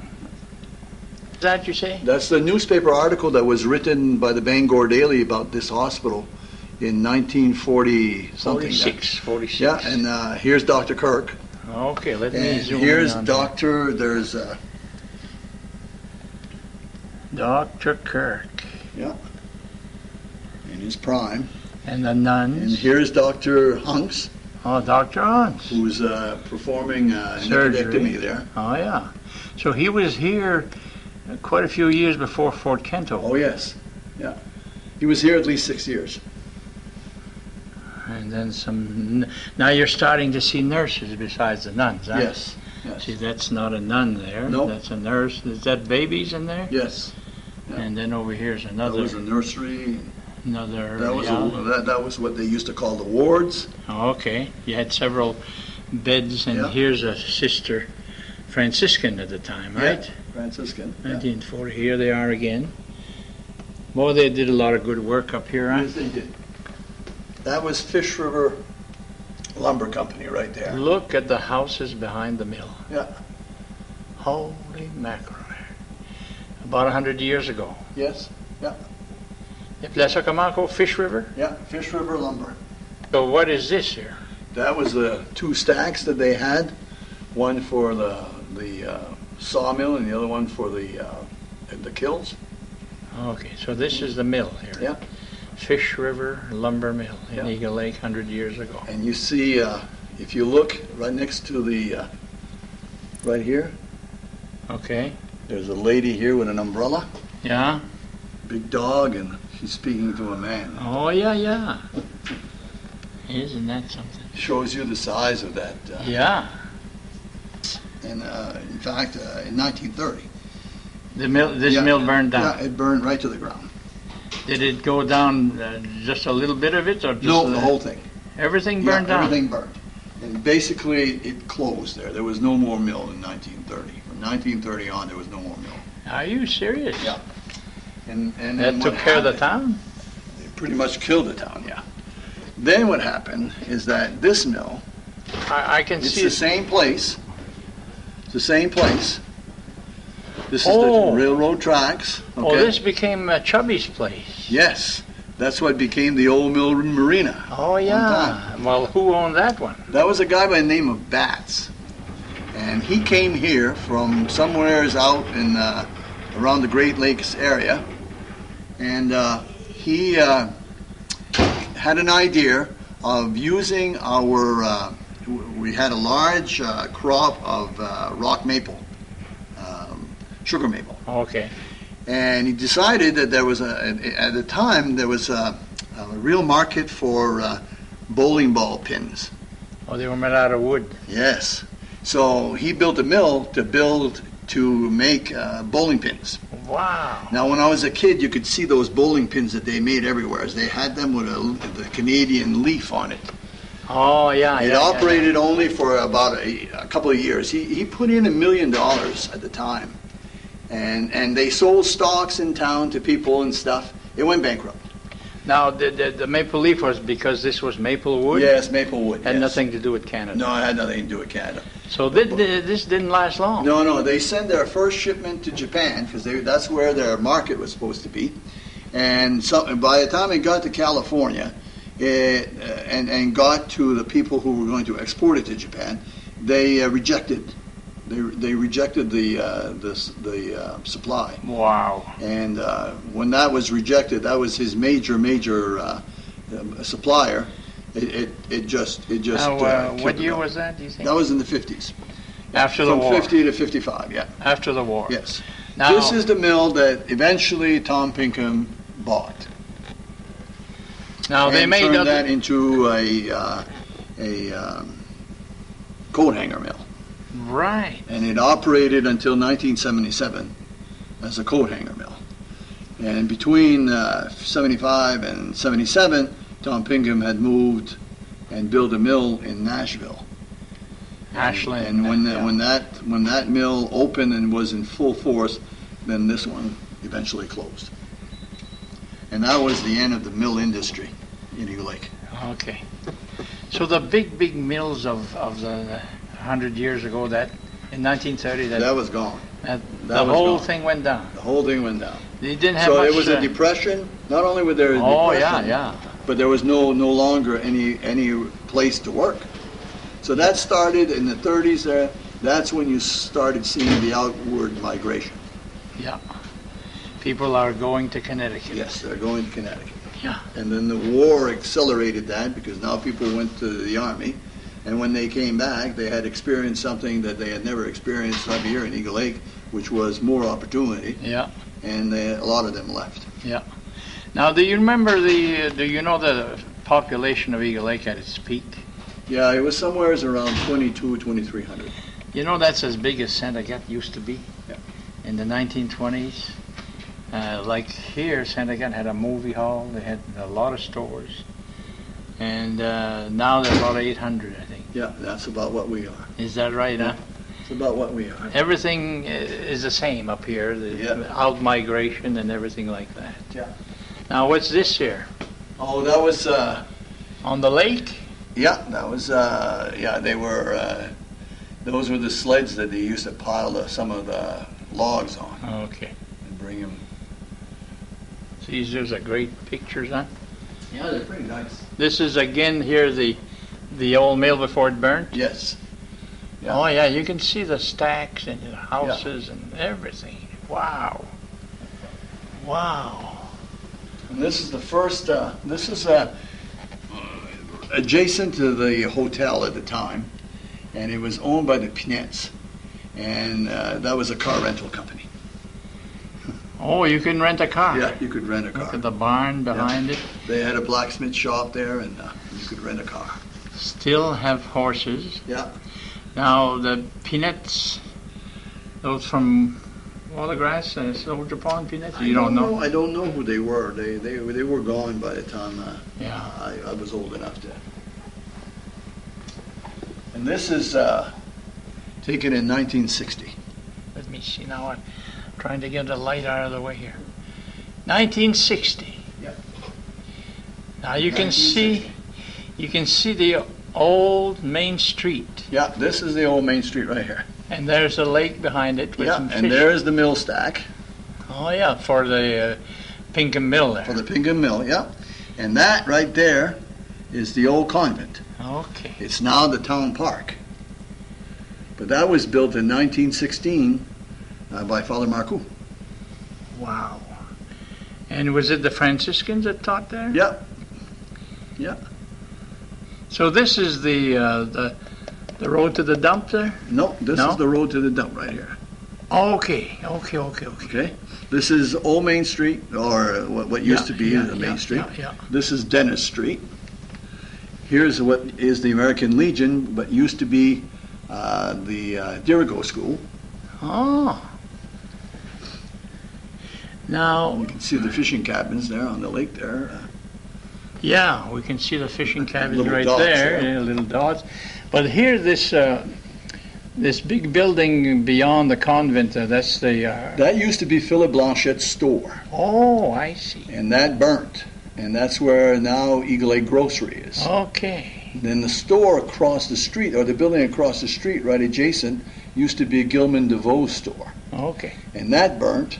Really? And that's what, and now it's Four-Way that's over there. Okay. Four-Way store. Now, there's people that own this store after it was rebuilt there, before it probably was known as Eagle Lake Grocery, but they were Frolich, is it?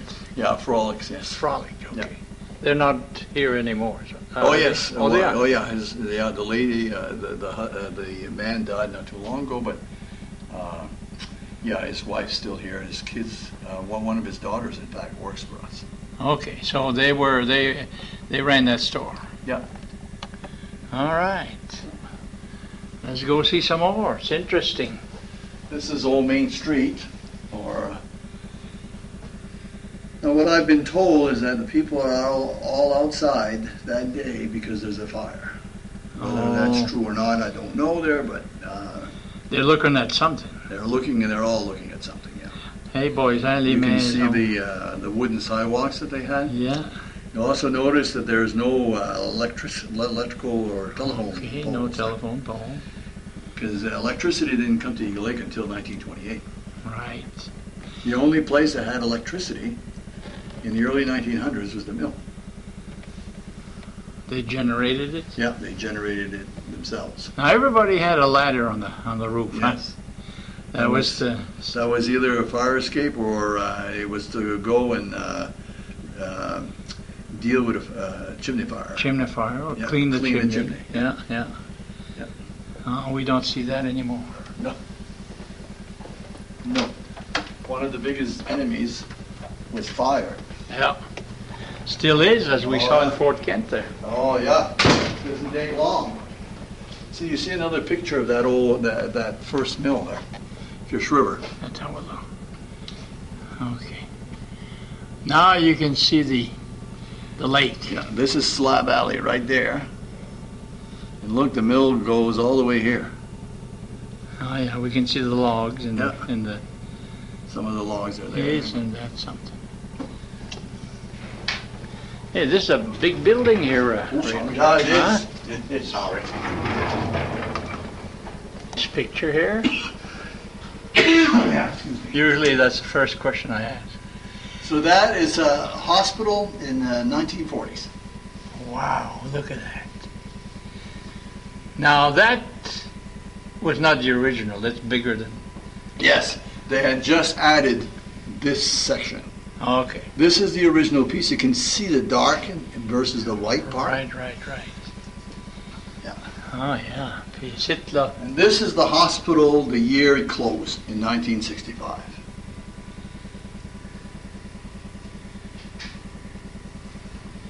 Yeah. First time I came to the hospital was in that room right there, the first room, on the first floor. You mean right here? Yeah. Yeah. Yeah. And that's the back side. What's the attends, il y a tout le temps de lumière dans mes chambres, mais c'est OK là, je l'ai là. Now what's this hall? That's the back side of the hospital. Okay. There's a connection between the hospital and the laundry room. Oh, okay. That was built a long time ago. Yes. Oh, I think I remember seeing that. That building is still there. We use it as a shop. That's the same shop there. But it's a nicer picture. Oh, yeah. You see, so the laundry building is still there, you see? Yeah. We use it now as the agency workshop. Okay. The cars look like they're 1960s. Yeah, because that would have been 1965. Oh, okay. 66. All right. Yeah. That's the same year, just a different angle. It's the same, like sideways or something? Yeah.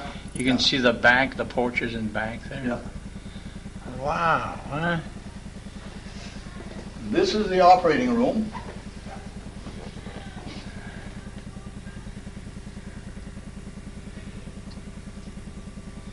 During the Dr. Kirk's time? Yes. Yeah. And that was one of the patient rooms. Yeah. In 1966. Okay. It's pretty plain. Yeah, it's bureau là. Yeah. Now here that was the lab. Okay. Centrifuge and all that. Yeah. Microscope. And that was the nursery.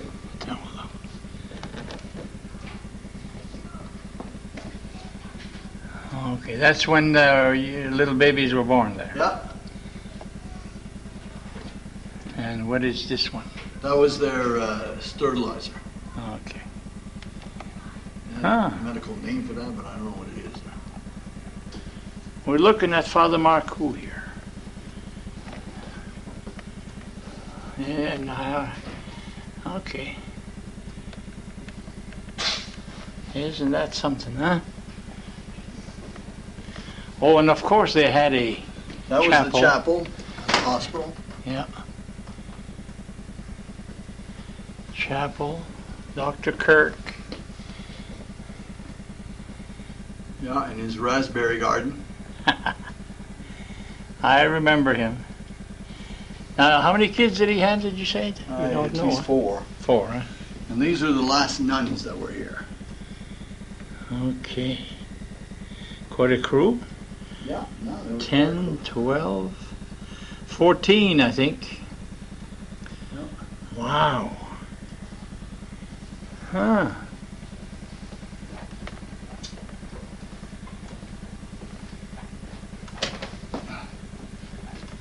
that's the board of directors with the two administrative nuns. Okay, there's Mr. Blanchette on the left. Yeah, Mr. Blanchette, John St. Peter in the center. John Martin on the right. On the right. All about 1966. Yes, yeah. C'est vrai que John Martin Derren. Yeah. That's a little kid. Yeah. Dr. Kirk and Father Thibodeau. Yeah. Did Father That's the Thibodeau... last years that Dr. Kirk was here. Okay. Now, Father Thibodeau was a parish priest. Right? Yes, and he, as a parish priest, he was the president of the board. Okay. He's from Caribou, and he did the Easter service for us this year. Oh, really? Yeah. And here's an office. Yeah, that was the business office. Okay. Now, here I see a picture of a nun down there. Is that Sister Celine? No, this is Sister Mary Louise. Let's see if I can put it somewhere. Sorry, you can... let's see here. That.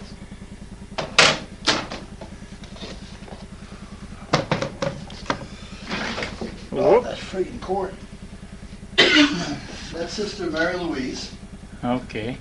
She was a Mercy nun. She was the pharmacist. Okay. She opened up the Eagle Lake Pharmacy over here. Okay. Oh, yeah. And then this one, Sister Celine. Oh, yeah. She hasn't been gone that long, huh?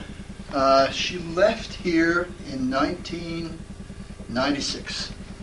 Yeah. Both her and Sister Mary Louise. They were the two last nuns here.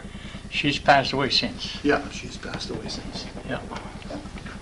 Intéressant. Regarde le Pays Marcoux là-bas. You know, I see him better from here because the lights are not in my way. Father Marcoux, hey. Gotta thank him for what he did, huh? Mm-hmm. This is the Eagle Lake Church. Now, and that church was built about the same time as Northern Maine General Hospital, and I think it was the church here in Eagle Lake until 1971. was it? And then it was torn down and a new church was built. Now, was it where it is now? Where? Close. Yeah, very close. Yeah. Where the church used to be, that's now the parking lot. Okay. And the church is now where that building to the south of it is. Okay. That's where the church is now. And it was known as St. Mary's. Yes. Too. In that picture, they were building the rectory that year. You can see the lumber there. Oh, yeah. At Old Main Street. Are we? This is off Old Main Street. It was called School Street. The school was to the north of those buildings. Now, So- let me see there. I see a name in front of it. It's a store. Yeah. And it's called Klein? Yeah, Louis Klein. That That was the first clothing store we had in Eagle Lake. It ended up being a variety store after a while. School Street. I'm trying to think where that is now. That's You go down Old Main Street you now? go down Old Main Street, Oh, okay. and it's your first left. Okay. Klein store. Look at that. Regarde les escaliers pour monter là. Now, why the stairs? Because of flooding, or? Yeah. Okay. Now this is not too far from the lake. Right.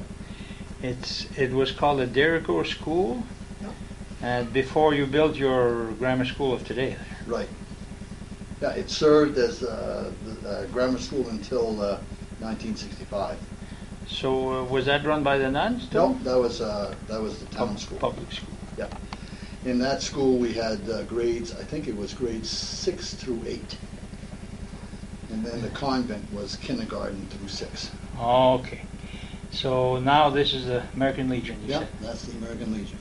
And at the railroad station now there's a smokestack behind it. That's the mill. That was the mill that became Chubby's restaurant. Huh? Well, that's the site, yeah. Yeah. But the that's site. the original mill, so Oh, I see. that would have been the railroad station prior to 1930. Okay, so this is real old. Yeah. Did you have one for a long time at a railroad station? Yeah, we had that until the 60s. Huh. Yeah. With the logs. So the lake is full of logs. Look at that. Oh, yeah. Jeez, you know. And And we see there's the a man, mill. you can see a man on the logs right here. Oh, yeah. Hey, let's say brave, huh? Oh, yeah. To get on those logs. Now, when do you think the logs moved out of the lake? Oh, it would have been in the 50s. So you were a kid here when this was still Yeah, here? well, one of the mills was still operating there, Yeah. and we used to go on some of those logs and fish between them. Fish for smelts. Drive our parents crazy. Nobody ever fell in? Oh, I'm sure they did. Yeah. But Oh, boys. we certainly didn't tell our parents. Looking at Catholic Church Wall of Grass, it doesn't say the name and you don't remember it either, huh? No, I don't. So this is Route 11 we're looking at. Yeah, that's Route 11 heading north. Oh, so the church was on the other side of the Yes, it was. street there. And There's that too was built by Father Marc Chasse. Is that right? There's the convent on the other side. Oh, yeah. Yeah, the Franciscans were there at that time. Yes. Look at Route 11. When you had rain or you had spring thaw, must have been quite something, huh? Yeah. Wall of Grass Church. Did they build another one? Did it burn down? What happened to that church? They tore that down. And they built a cross. Okay. Okay, That's, what do you got there? That's another picture of Route 11, seeing the church on the hill and the convent. Oh, you're still looking at Wall of Grass? Yes. Oh boy, look at the convent. Convent is still there. I think it's an apartment building now. And then there's something else behind it. Wow. We see a close-up of the convent. Now that building's still there, Reynald? Part of it. Part of it. But that burnt and they rebuilt it. Oh, okay. Okay. Yeah, that one burnt there and they rebuilt it. Now what's that? Much smaller than the original one. Okay, that's big, all right. Yeah. What's behind it there? I see a peak there. It looks like a church, or is that part of the convent? That was part of the convent. Yeah, over there. That was Father Marc Chasse's signature. Every building he built had one of those. That was the steeple. Okay. That's where the bell was. Okay. Okay, so this is the real first hospital. Yeah. Porches all around it. Yeah. They got a porch on the second floor, too. Yeah, they do. They eventually put that. The first year they didn't have the porches. Then they added the porches. Yeah. They had a windmill because the only way they could get the water. Oh, yeah. There was no electricity. Everything was lit by kerosene lanterns. Electricity didn't come till after 1928. Yeah. Different world, huh? And then this is Plaisted. Okay. Let me take a look at Plaisted. Oh, yeah, look at And that's the time where this is the Cushing Mill. They had a mill in Plaisted there that was built in the early 1900s. After he sold his share of Fish River Lumber, he moved to Plaisted and built that mill. Cushing. Cushing, yeah. Where was he from? I'm not sure. I think from the Holton, but I'm not too sure. So Plaisted was a town by itself. No, Plaisted was a siding. It was a railroad siding. Oh. That's what it was. So it was always part of Eagle Lake It town? was always part of Eagle Lake. Okay. Yeah.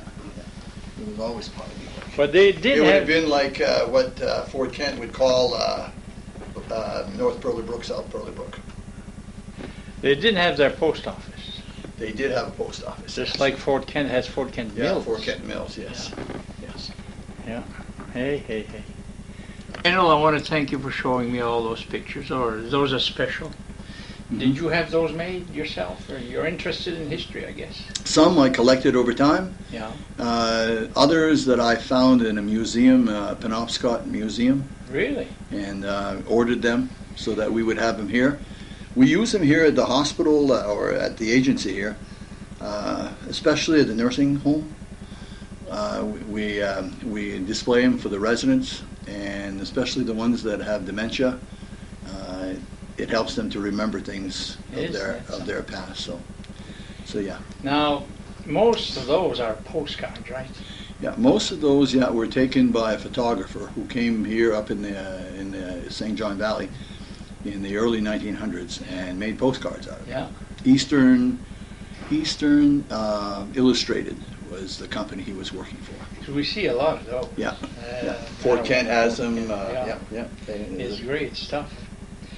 Now, you went to work for John St. Peter at 16. Yeah. And so what's the rest of your career? How did you... Well, I was first I started off working with my dad as a janitor. And then... at the school? At school, yes. And then from there, when I was in high school, the school wasn't paying me very much. You were 9 kids? Yeah.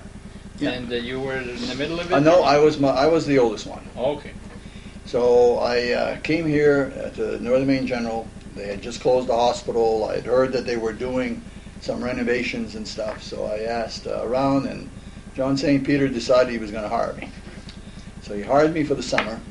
My job basically was to dig holes to put sonotubes, and then in the fall bring the hay, because they still were operating a farm over here at the time. So I helped him cut the hay, bring the hay in the barn, and so that was my real commercial job outside of my father getting that. So the hospital was self-sufficient? Pretty much. Like most homes? Yeah. And like the convent in Saint Agathe, they had their own farm. We had a nun here, Sister Giselle. She ran the farm. Is that right? She had gardens. She had livestock. They had chickens. I remember my first experience when I came here in the hospital. That's the first time I had homemade ice cream, and it was made with the dairy products that they had over here. So. It was good. Yeah, that was very good. So from there, I went to school. I became a school teacher. I taught my first year. I taught in St. Rose. St. Rose? Yes. Did you go to... I went to Fort Kent, yeah. St. Rose, Quebec? Yeah. I went there, and I was an English teacher.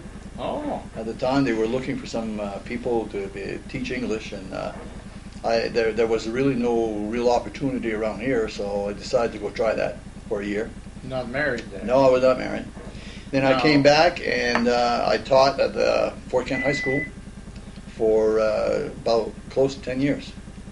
And then from there, when I left there, I applied to be the town manager in Eagle Lake.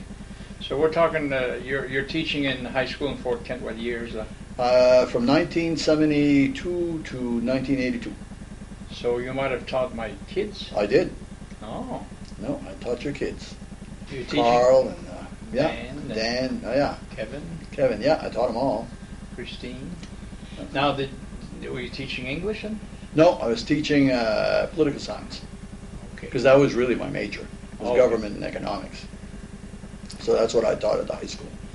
And when I left there, I was interested in politics. All I had done was teach. I hadn't really lived it. So I figured, well, I'll see what it's really like. And so I applied and got the job of town manager. And that was an interesting 9 years. Yeah. My brother was town manager before I was. And then he was younger than you. Yeah, he was younger than me. And then when he left, I decided to go and apply for the job that he was leaving. I got it, and I stayed there for 9 years. And then I heard that the CEO over here was leaving. And so we're in about the early 90s. Yeah, we're in 1991 right now. And I applied, and I got the job.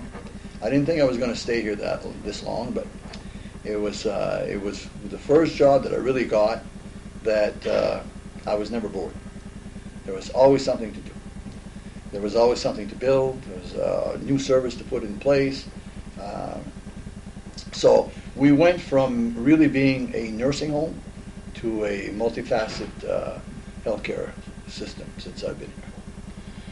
A lot of decisions to be made. Yeah, but they've all, I mean, some of them are challenging, but it certainly keeps you on your feet.